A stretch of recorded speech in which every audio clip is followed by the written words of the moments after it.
Hello everyone, welcome to today's Moldex3D Technical Forum.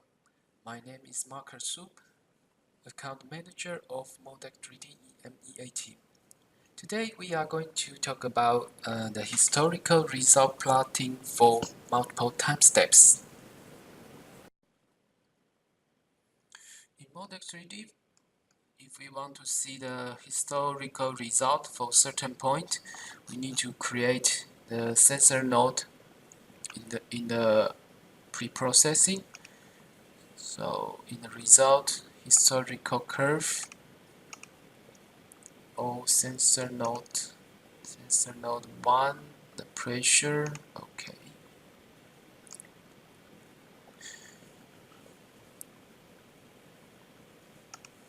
And in Moldex3D R16, we are able to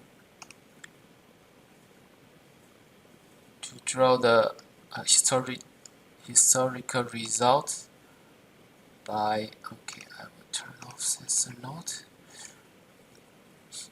by the selection function.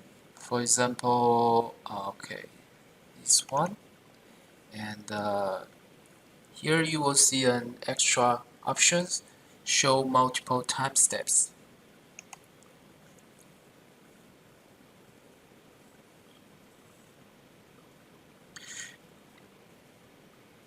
Yeah, it will take some time because we have around 20 time steps data.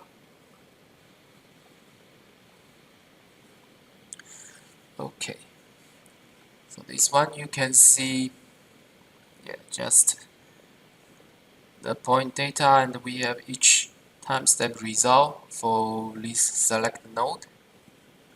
Therefore, you don't need the you don't need to add the sensor node before in the pre-processing, and also after the simulation is done, you can draw the historical result.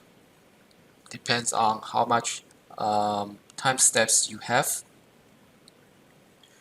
Okay, this is the topic today, historical result plotting for multiple time steps.